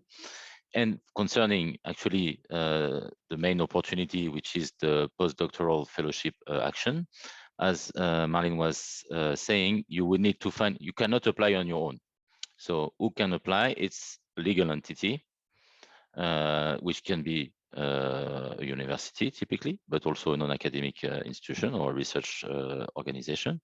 But you will have to find, as explained by Marlene, this host organization that will be the one that will submit the proposal and will be the one that will sign the grant agreements and ultimately to employ you through an employment contract. So your first step is to find this host institution, find a supervisor, as mentioned by Marlene, with whom you will be able to start elaborating your scientific project. And then once you have your supervisor and the host institution, you will be able to submit a proposal with this host institution that should be located in Europe. And from then you will hear also some testimonial from And we have to be Gulsim. at least 3 people. No, for the postdoctoral fellowship, it's an individual action. It's supporting one researcher. So you can apply on your own, but for that you need to have a host institution that would be the legal entity. And how to find this host institution? You can do it. I would show a few links where to find institution. You can also hear afterwards the experience of Gulsim. And in general, from the feedback I got from the fellows, you have several ways of doing so. Sometimes you want to pursue an ongoing collaboration that you have with a scientific colleague. Sometimes you meet someone in a conference and you want to explore a specific topic, then you start discussing with this person that usually will be your supervisor. Or you can also apply. Some host institutions are publishing some call for interest in order to submit a proposal under the postdoctoral fellowship. Well, actually, postdocs, yes, are applied after completing doctoral degree. Can I do it now at this stage? Well, one of the eligibility conditions to apply is that you have obtained your PhD degree at the time of the call deadline.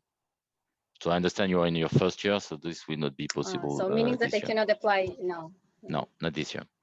And what do we mean by the dates to have obtained the PhD degree?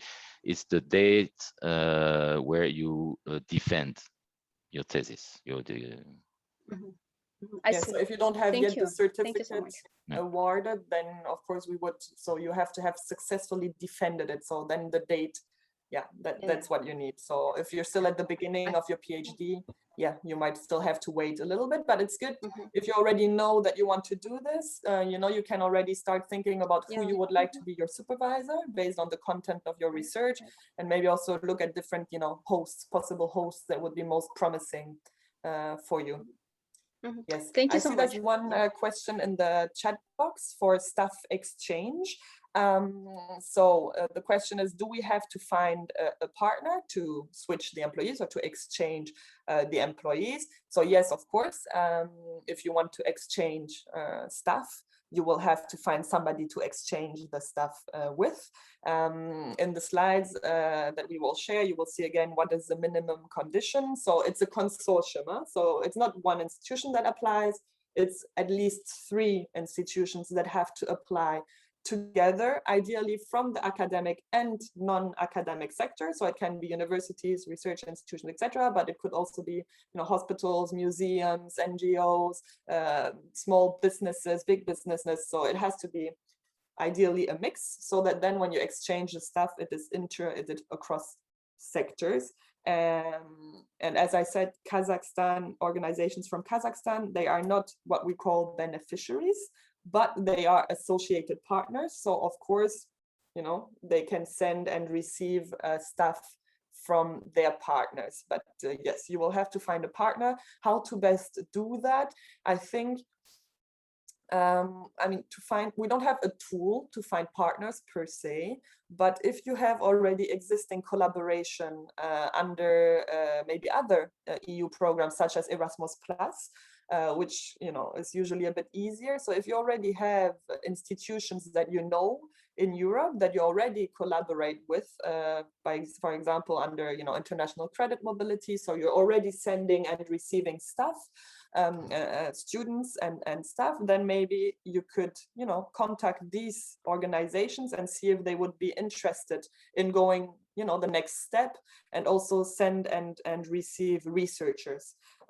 So maybe this is a way to start and find partners. I don't know if we have any other questions at this stage. Sami will still, okay, we do have some more. Do I understand it right that you are going to share some more information about the doctoral action, like testimonial? Yes, indeed. We will. We have Gulsum with us, who's great, and she will have half an hour to present her experience. So I'll maybe we'll rush through the next part, and then we can give the floor to Gulsum. And I think the discussion, the 20 minutes we had planned at the end of the event, can also go to Gulsum for more question and answers, because we're a little bit behind schedule. But yes, you will get more information. Sami, you have the presentation, so if you want to share your screen, and we will tell you now a little bit more where to apply, you know, what are all the documents about, where can you find them, etc. So Sami, I let you take over. Okay.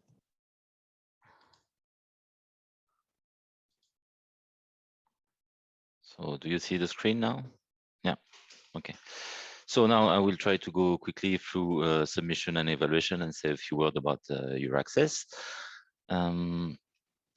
So the submission of the proposal and the drafting of the proposal is done online through the funding and tender portal, where you can find your call, where you can start drafting your proposal, and you also have this function to find partners. And this is to show you how the portal looks like. So here you will need to find the call to which you would like to apply. So I typed Msca. There's no open call so far. The first call will open in May, but you can have a look. For instance, you select a call. There you have all the information about the deadline, all the type of documentation that you will need will also be accessible through that page. And you might also have the possibility to, from there you have the topic description, all the specificities of the program, what are the eligibility conditions, what are the documents that you need to prepare your application. And finally, here, you will be able, by clicking on that button, to start the submission of your proposal.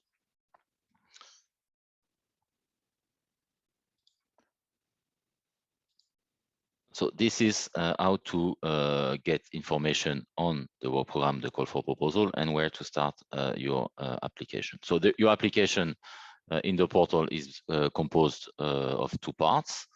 First, a part A, where you will have to encode online some specific data related to the organization, to the people in charge. This is where also call-specific questions will be answered, and this will allow us to assess the eligibility of the proposal against the requirements that are set in the call for proposals. The application is composed of a second part, which is the narrative part, that describe all the activities that are going to be carried out during the entire duration of the project. It's a PDF document that you will have to apply with a maximum page limit of 30 pages and with a maximum page limit of 10 pages for postdoctoral fellowship action. So it's rather simple, limited number of pages and done online. Here are the deadlines for the first two calls that we already mentioned. How the evaluation process works: once the proposal has been drafted and submitted, we receive that proposal and we proceed to an eligibility check. So basically, we are verifying that all the proposals are complying with the minimum requirements that are set in the work program and in the call for proposal. So once the proposal has been received, it starts the eligibility checked.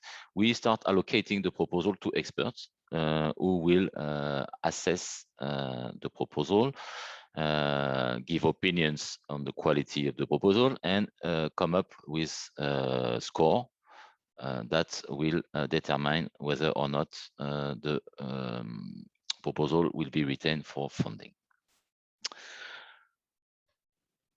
How do we assess the proposal? We create a pool of experts on the basis of their high level of expertise.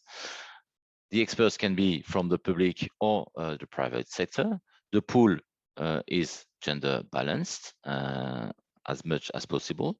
And we pay also particular attention to have a fair geographical distribution among the experts within the pool and on each proposal allocated.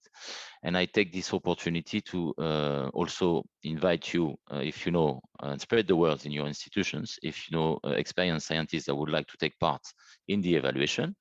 Every year, we try to renew our pool of experts with newcomers, and we are particularly open to experts from third country.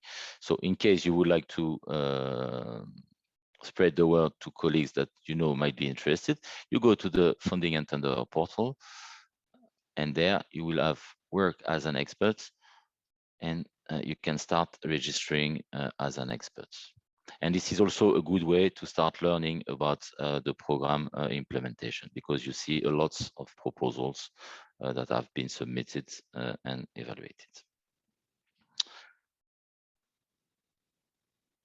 So come back. So now that the proposal has been submitted, eligibility check, and 3 experts have been allocated to the proposal, every expert will start drafting an individual evaluation report. Among the 3 experts, 1 expert will be appointed as a rapporteur, and this rapporteur will be responsible to guide the discussion in order to reach a consensus on the quality of the proposal and to find a common score on which they agree that would reflect their comments. So the whole proposal are evaluated against award criteria that are excellence, impact, and implementation. Depending on the type of action to which you would like to apply, you have different sets of sub-criteria. In the slide that will follow, you will be able to find those sub-criteria. I will not go into the details, but it will be available for you. So all experts will come up with a score for each of those 3 criteria.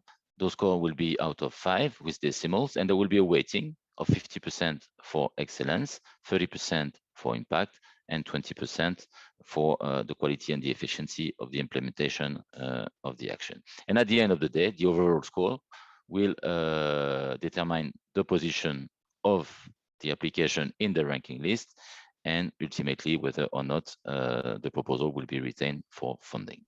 Can you maybe say a little bit about the success rate, if you know, of actions? So it's very competitive, we must say. It was competitive. It will still be competitive. The success rate vary from 10 to 20% maybe. Yes, from for instance, for postdoctoral fellowship under Horizon 2020, the success rate was 15%.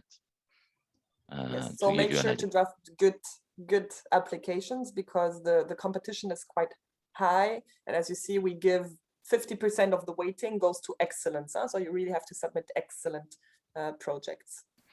Yes, indeed. So it's really about excellence, MSCA actions. And this year on the Horizon Europe, in order to increase the success rate also, we have also taken some specific measures to limit the number of applications. For instance, for the postdoctoral fellowship, we have put a maximum 8 years experience for the researchers willing to apply. And this is also to limit the demand and to increase the success rates. So here you can find all the sub-criteria per type of action.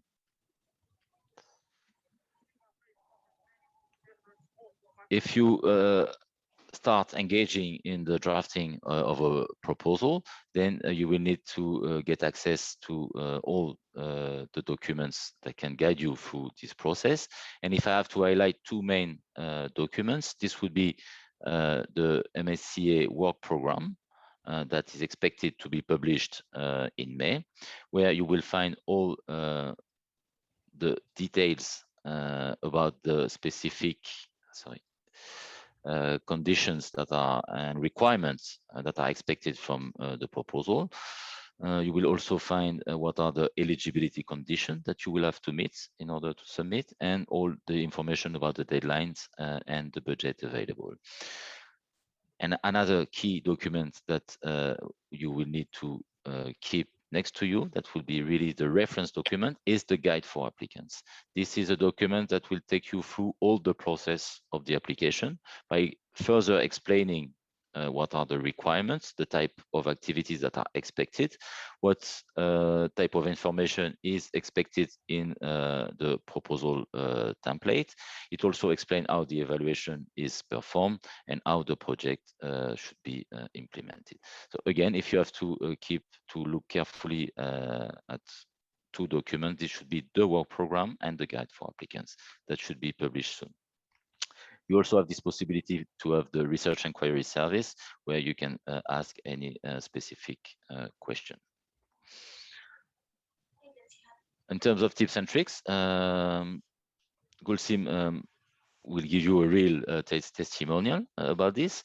What I can just highlight is, again, to read carefully what are the requirements for each of the action, in particular to the action to which you would like to apply, to not neglect any objective or action that is expected under the work program and the call. And this is particularly the case for the eligibility requirements that you will have to meet. Again, work program and the guide for applicants are the key documents. Pleasure. One day, hopefully they are at least not that all. And even if we can mute, yeah, thank you. So again, work program and guide for applicants are the key documents that will guide through the entire process. It's important that you check that your proposal fits into the European priorities, and that is there also to contribute to address societal challenge that we're facing. quite often it's good to get a second opinion from a colleague, from an external eye, and good practice there is whenever possible to get the feedback from someone that has been already successful in applying to those type of actions. And finally, it's important that you keep informed, particularly those days since the work program and the call for proposal have not been open yet. So how can you do that? By going on the MSCA website, where we publish all the latest information. All information about all call for proposal are available on the participant portal that I just displayed before.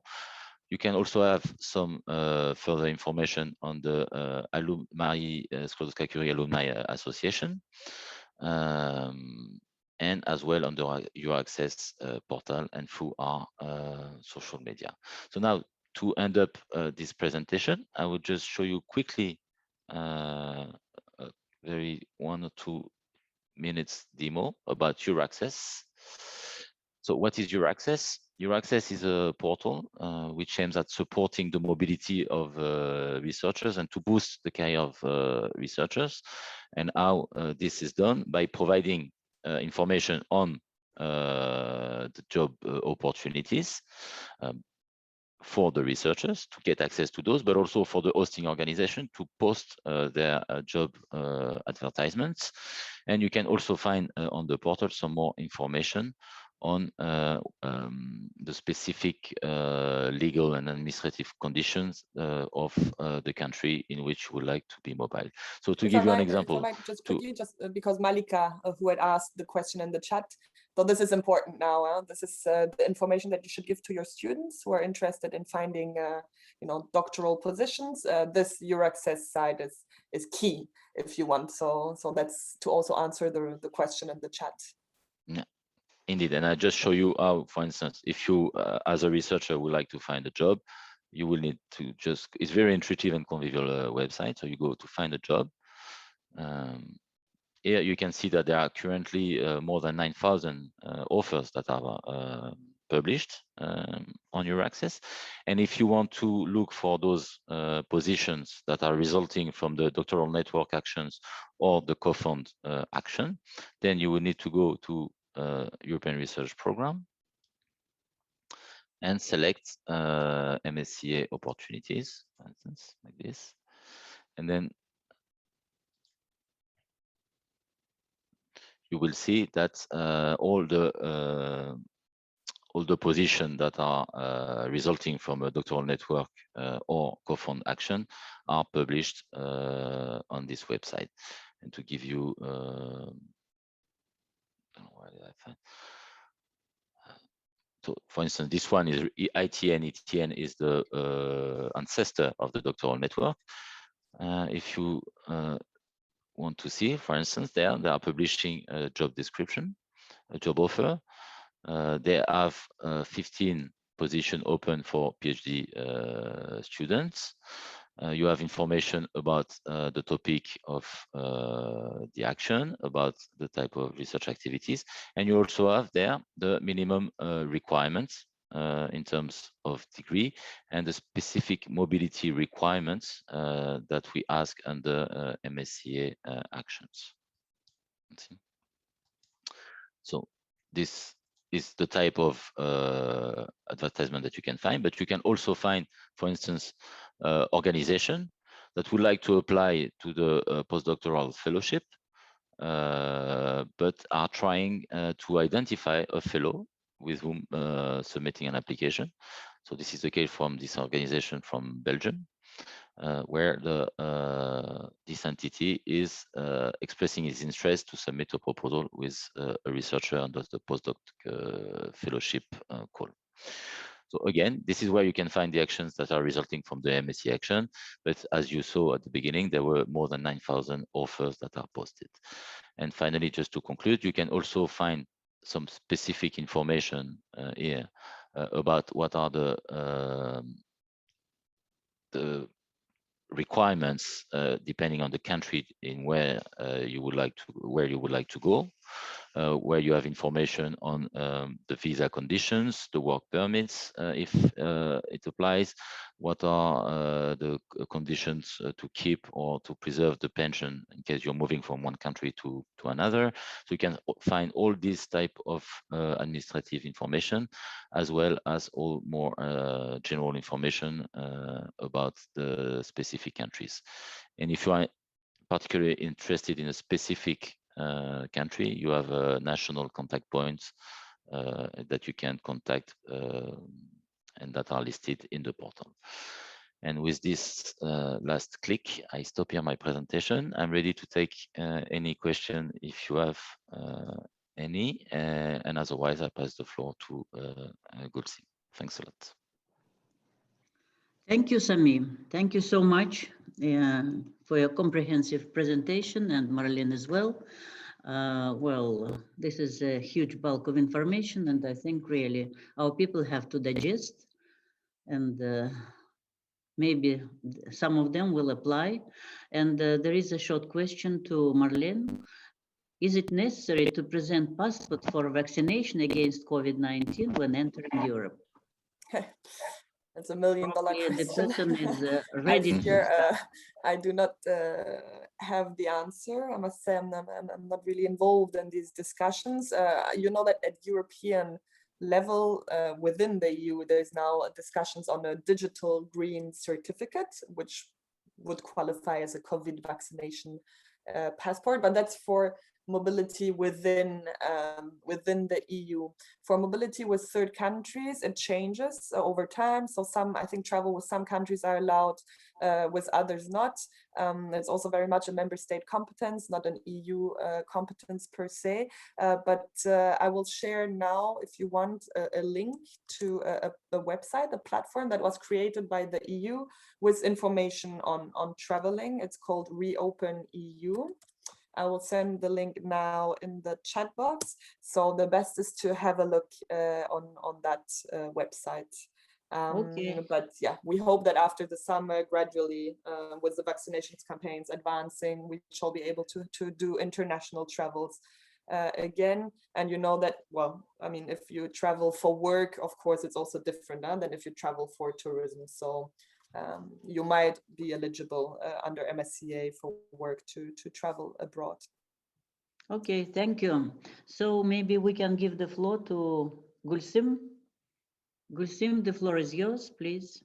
I think people are waiting also for your presentation. Great, thank you. I'm looking forward to it as well. I have been. Thanks for having me. Hi, Marlene. Hi, Sami. Nice to see you here on this platform. I've been just asked to shorten my presentation to 7 minutes, so I'll be very brief.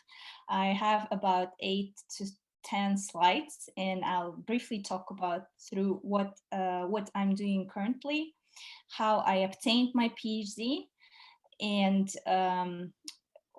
what happened after Marie Curie Fellowship. So my presentation is PhD path with Marie Curie Fellowship. Regarding my background first, because I believe background is important, so we just don't get to apply and get the fellowships right away. So there's some preparation work that is needed. In my case, it happened to be that my preparation started already in my undergraduate years. I obtained my bachelor's and master's from University of Illinois at Urbana-Champaign in USA. And during my bachelor's degree in the 4th year, I got involved with a research project with a professor in my department and started doing research, which led to a couple publications during my master's, actually 2, I believe. And after obtaining my degrees, I came back to Kazakhstan, to many times mentioned Nazarbayev University today. So I moved to Astana, and I started working there as a teaching assistant in the Department of Electrical and Computer Engineering. And as you know, if you start academic career, there is no real growth. There may be growth, but it will be very slow without a PhD. So for academic career, if you would like to advance, of course, you do need a PhD. So that dawned on to me in my after first year of working there, because I kind of understood that there is not, like, I have to get a PhD, and started thinking if I should go back to the USA actually for continuing my education or not. But I decided against it because one, it was a bit far from Kazakhstan, and second, and I didn't want to go too far away. And second, PhD there would take much longer, because in USA you need in engineering it typically takes 5 years, and I already had my master's. So my gaze turned to Europe, and specifically during my just to mention, during my teaching assistantship position, research wasn't in my duties, but I still was involved with some research exchange programs. So I was doing research at the same time, and which led to this collaboration project with the University of Brighton in the UK. So as I said, I decided that I needed a PhD. After some thinking, I decided to go for actually Northern Europe countries, because at the time I heard that I didn't know about the Marie Curie Fellowship. I knew that education in Europe is good, but I decided for Northern Europe first because they said that mostly people would be working and doing PhD, and the average age is much later there, so it's a quite typical thing.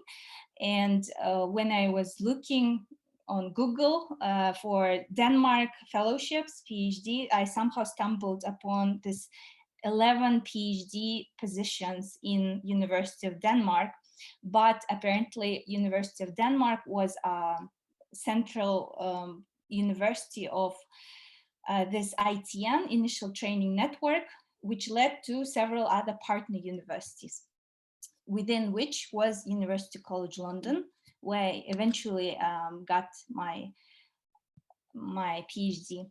So my decision and transfer to PhD was quite short. So in late winter, I decided I'm going to do a PhD, thought about it a bit, and then in spring, I found this position on Google and I applied with my personal statement, CV, transcripts, and research interest letters. And in early summer, I heard back, and I went through 4 interview stages with a professor in University College London and within their department. So it was a bit a long process. And later on, I heard that many people applied for that position. I didn't know at the time, it was several years later, heard that it was quite competitive, but somehow for me at the time, I didn't realize, maybe it was good that I didn't realize that it was a competitive position. So eventually I heard back and I obtained and went to University College London, and I was early stage researcher number 4. So there were 11 early stage researchers, which are PhD students essentially. And my number was, and we were all numbered, and my number was number 4, and 2 of us were at University College London. One word about Initial Training Networks. It's a consortium with, that was called European Microbioreactors, and it was funded by European Commission, of course, within the Marie Skłodowska-Curie actions. And my ITN, Initial Training Network, it was a consortium of 11 of several universities as well as industry partners within Europe, which were focused on this field that's called microfluidics, which I had some background in before I went for PhD. So within this ITN, 11 of us and 4 postdoctoral scholars. Earlier, my colleagues talked about a postdoctoral fellowship. So within this consortium, four experienced researchers were also included among us. And my PhD was in biochemical engineering.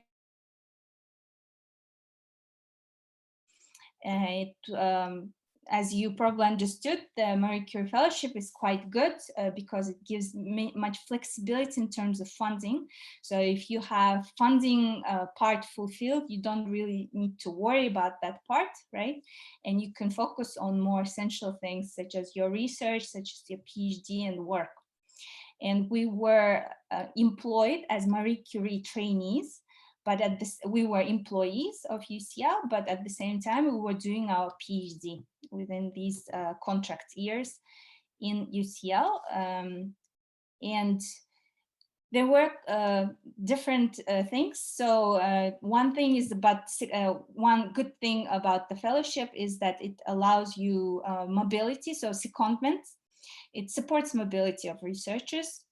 And one requirement is called secondment. So each early stage researcher, so PhD students, they are required to spend some time at their partner universities doing their research, learning some techniques. So in my case, my secondment, which is funded, of course, by the fellowship, was spent in University of Oulu in Finland.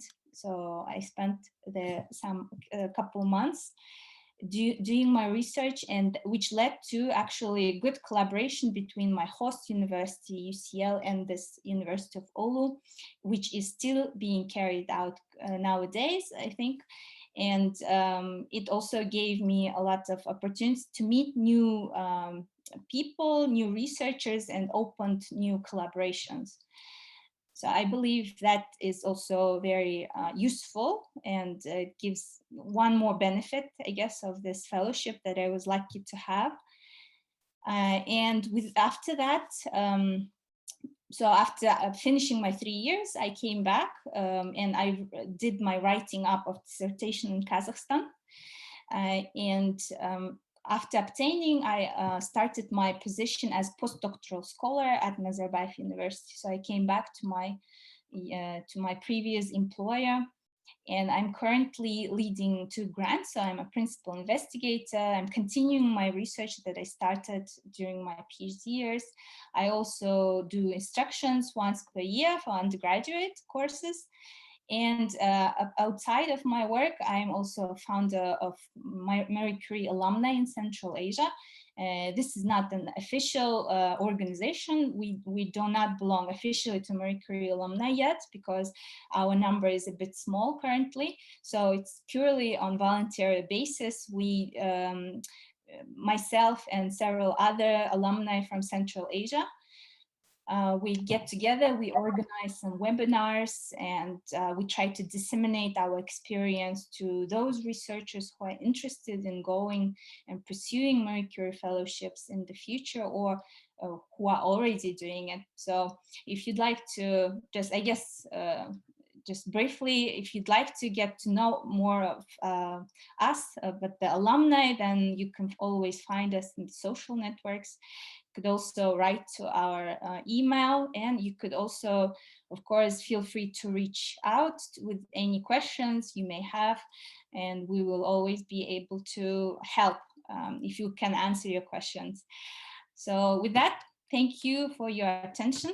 I know it was quite brief. I think we have about 5 minutes to take questions. If there are any questions, I'll be happy to answer. Thank you so much, Gulsim. It was very interesting, and I am sure that people have a lot of questions, and maybe would you mind if they contact you directly for some questions? I hope they will not bombard you with many questions, but at least. But my not question, but maybe request to you. Could you please, from your experience, tell them with what they should start now, when, well, we heard how you found your fellowship, but what would you suggest to the people And there are some questions as well. How important is the GPA of the previous degrees for gaining the scholarship as well? And please feel free to ask questions, to put questions to Gulsim while she is available here. Marlene and Sami are also with us still. Please use this opportunity. Thank you. Regarding you asked how what they should do in order to get the fellowship. So I briefly talked about my story, but my story is one in a million, right? There are very different paths, and people who I know, alumni of Marie Curie, they all obtained their PhDs and their fellowships in very different ways than mine. So mine is just one example. But from my experience, many people actually, even several of them, have obtained their fellowships not in the first time. So it shows, I guess, that the fellowship can be quite competitive.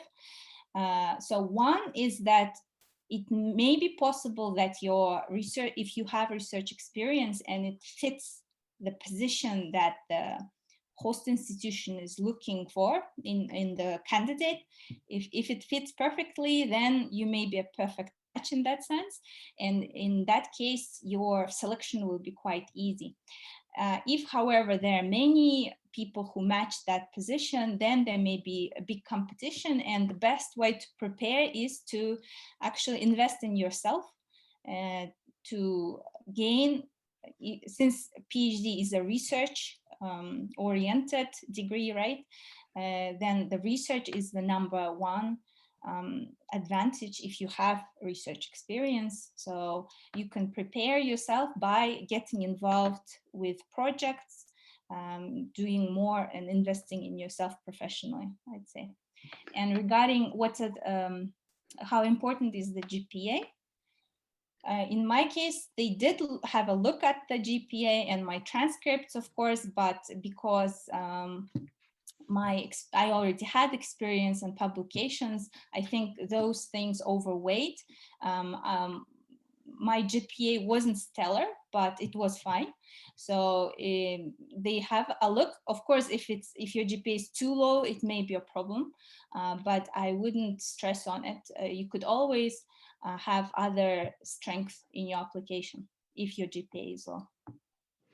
Okay, Gulsim, am I right to understand that, what you've done, it was not just for the sake of getting a fellowship, but to develop your career, to promote your career, and maybe one of the pieces of advice would be to thoroughly study the documentation and be prepared that it will take some time as well to prepare the documentation. As you mentioned, the Marie Skłodowska-Curie action, access to it is not very easy. It is highly competitive. So maybe people should be prepared that it's not that easy, that it is not just, fill in the documentation and be sure that they will be selected. But I see that you have done quite a lot of work searching the web, searching the sites that were requested and recommended. So I wish all the best to you. And you have another question here. Marlene is asking, what are the next steps in your career? For me, my next steps, I am currently, as I said, I just started my own research grants. So these are totally different set of skills that I have to learn now. So it's more on managerial organization part. So I plan on continuing this position for at least a year, and then we'll see where it takes me. Mm-hmm. Okay, thank you. And one more question. Individual application case is clear now. What about the institutional submission? What is the output? Is it going to be a joint PhD degree? I don't know whether this question is more to Marlene or to Sami or to Gulsim. Yeah, maybe I can take it, and then of course you can always complement. So if we're talking here about doctoral networks, so doctoral training programs where institutions apply, including institutions from Kazakhstan, as I said, you can be beneficiaries. You have to apply through the funding and tender portal that Sami showed you earlier. So for now, the call is not yet there because it will open only in May. But as of May, on the website, you will see exactly what is requested of you on the portal. So you should have a look. But otherwise, regarding the second part of your question, is it going to be a joint PhD degree? Well, ideally, yes. So it depends. You have two types of action. So it could be industrial doctorate or joint doctorate. If you're applying for a joint doctorate, then as the name says, it has to be joined. So ideally, what we want to see at the end for individual researchers is that they will receive either a double, so one from each institution, or a joint. That would be even better, but we understand it's also more complicated, or multiple. It could maybe even be more than just 2 degrees. So depending on how many institutions you have involved in the consortium. But ideally for joint doctorates, a joint or at least double degree would be requested. And if you go for a joint degree, if I'm not mistaken, it has to be approved, of course, by your national, by the relevant national authorities in your country. I hope that answers the question. Okay, any other questions? No, only thank you. So, well. But if I could just say, to complement what Gülsüm was saying, unfortunately, Kazakhstan does not have what we call MSCA national contact point, or at least not yet. I hope that the ministry will consider in the future. So that's basically a resource person who can help you with your applications, give you information, etc., etc. This does not yet exist in Kazakhstan, but therefore I would really encourage you to contact, well, not necessarily Gülsüm directly, but she will also share her presentation, I guess, the Alumni Association. I mean, you are lucky, you do. I mean, Gülsüm has started this initiative of setting up a Central Asian, so regional alumni association. These are people who have gone through the whole process, who can really help you, give you advice, provide information, answer questions, maybe even, you know, proofread and double check your application. Of course, I don't want to create extra work for you, Gülsüm, but you should join them, even if you're not yet an alumni. I mean, if you're thinking of applying, then you will eventually become an alumni. So I would really encourage you to reach out to them. And then, of course, we have Shazaida and her team of great colleagues in the National Erasmus Plus office who, even if they might not be able to reply to your questions directly, could also forward them to the relevant colleagues in Brussels, so me or Sami and other colleagues who can always help. And we're very happy to help if you're interested, of course. Thank you, Marlene. And just for the information of the remaining participants, we have good links with Nazarbayev University on well, we are promoting the, well, we have organized several webinars with them, and we'll be happy to work with that alumni association. And I hope that Gülsüm will be responsive to the needs of her colleagues in other universities. And maybe we can discuss with Gülsüm and with the Alumni Association. Probably we can organize another meeting, another webinar, to help to ask, first of all, people what they are interested in, and maybe there will be, before the deadline, before the call is announced, maybe if Gülsüm has time and willingness, maybe another meeting can be organized as well. There was one more question someone wanted to ask, please. Also, excuse me, International IT University Almaty Gulnara Zakirova. So the question to Marlene. So we understand that for doctoral network, Kazakhstan organizations cannot be beneficiaries, but is it possible for them to be the consortium members? Yeah, and so no, you can be beneficiary. So for doctoral networks, that's the only action under the MSCA where actually now we opened it up to the world. So Kazakh university, research and organization, etc., could be a full beneficiary in a consortium. Of course, you have the minimum of 3 from EU member states and associated countries. Okay, so it's important that you have the minimum 3 institutions from Europe, let's say. And then on top of that, any other third country, including Kazakhstan, can also be a beneficiary. Of course, being a beneficiary is a lot of responsibility. I mean, it's a lot of management, etc. I think it's a great opportunity, but in case it's too much for a first step, you can also start by being associated partner, where the responsibilities are a little bit less, but you can be both. You have the choice for doctoral networks. And of course, if you are a full beneficiary, it means that you will be able to recruit researchers like Gulsim, for instance. So I mean, she went to the UK, but you know, somebody like her could come to Kazakhstan, be recruited by your institution, and then go on secondments elsewhere. If you are an associated partner, you do not recruit researchers, but you would be able to host researchers that are recruited elsewhere. For example, Gulsim, who was recruited in the UK, could have gone to Kazakhstan, let's say for 3 months secondment. Okay, thank you. One more question. So it was also one of the requirements to have not at least one recruited researcher. Does it mean for the moment of the application? No, so once you're part of the project, once you're part of the consortium, you will have, if you're a beneficiary, you will have to recruit at least 1 researcher. Because the idea of being a beneficiary is that you recruit, you employ a PhD candidate. So yeah, it's minimum 1 per beneficiary. Okay, thank you very much.